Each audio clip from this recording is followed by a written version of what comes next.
Saya ulangi lagi, kalau kita sedang memperturutkan nafsu amarah ya, kita rajin ibadah tapi karena keduniaan,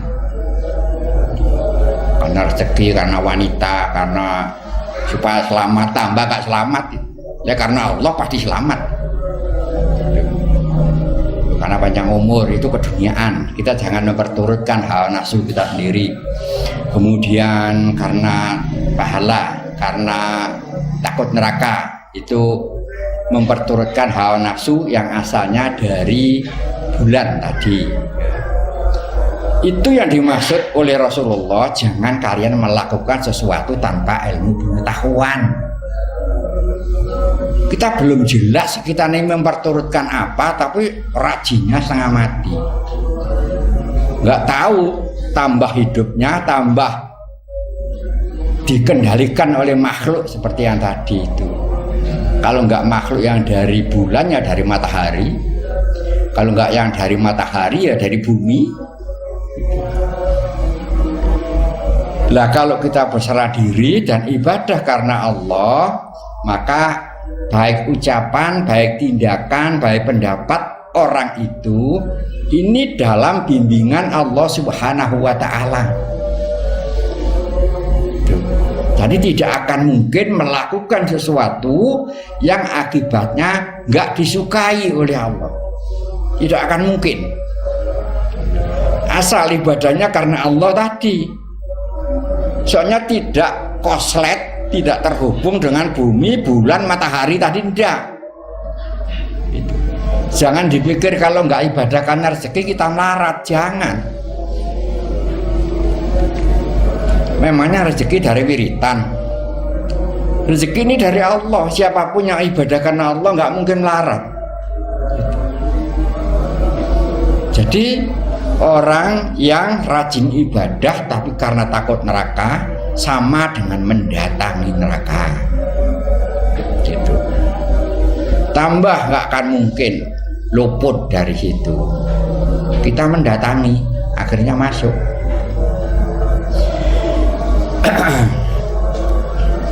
Sekarang perjalanan roh ya, sekalian ini. Apabila seseorang itu meninggal, nah waktu hidupnya ini lewat jalan yang lurus, jalan yang dibawa oleh Kanjeng Nabi Muhammad. Syahadat, sholat, tunaikan zakat, puasa di bulan suci Ramadan, pergi haji bila mana mampu. Ini tanpa keraguan, dijalani. Itu. Masa kita senang uang, jangan sampai wiritan karena uang. Kita rajin ikhtiar, rajin usaha. Hasil tidaknya itu urusan Allah. Itu. Bukan kita nggak ibadah karena rezeki terus kemudian kita leha-leha nggak mau kerja, itu salah, nggak begitu. Kita malah harus rajin ikhtiar, rajin usaha. Berapapun hasilnya itu urusan Allah Subhanahu wa Ta'ala. Kalau seperti itu, kalau meninggal rohnya itu oleh Allah diperjalankan ke arah ujung dunia atau titik awal sana. Itu. Sebab mau masuk ke surga harus lewat situ, tidak mungkin enggak. Gitu. Lewat situ ke masa lalu, bukan hanya ketemu Nabi Muhammad sampean, bahkan bisa ketemu seluruh para nabi. Terus masa lalu sampai melewati Gunung Qaf, sampai di balik Gunung Qaf, sampai melewati 400 kota suci. Akhirnya sampai masuklah di mana tempat dulu Nabi Adam diciptakan, dikembalikan ke asal mula kejadiannya. Kanjeng Nabi Adam itu diciptakan di sana. Itu. Masuk ke dunia ya lewat ujungnya tadi. Lahirnya ke bumi itu tadi ya mau nggak mau melewati Gunung Qaf itu tadi, tidak bisa enggak. Itu.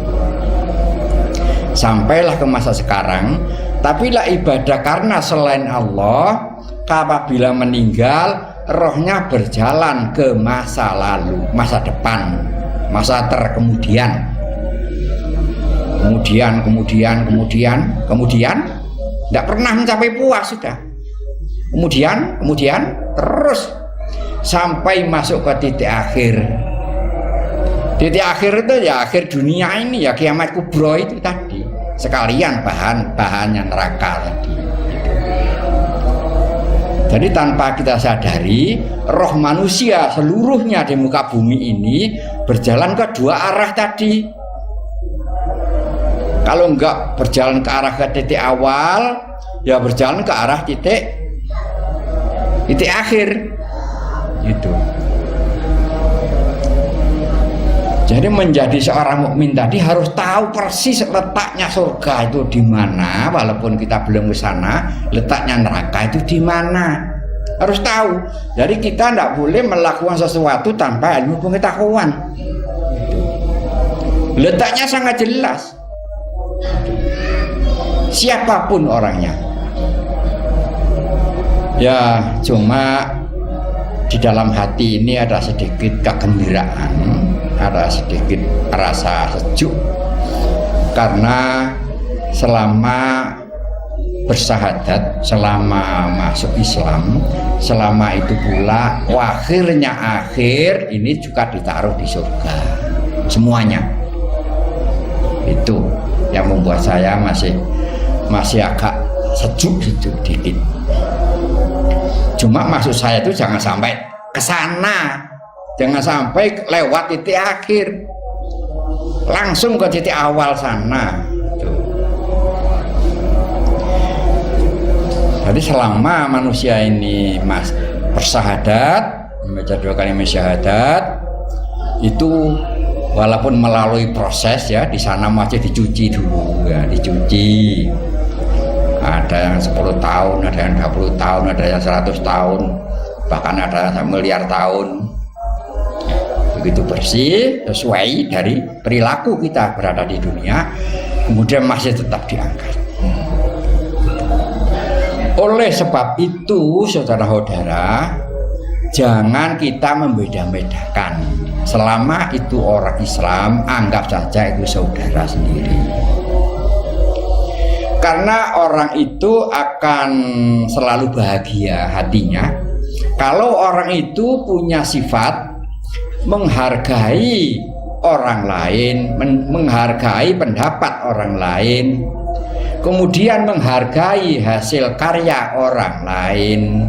Lah kalau itu dilakukan, maka jembar hati kita. Masih hidup, jiwanya besar. Bapak-Ibu sekalian, apa yang kami sampaikan ini memang cukup rumit, tetapi saya siap menjelaskan kapanpun bila mana ada yang kurang jelas. Itu.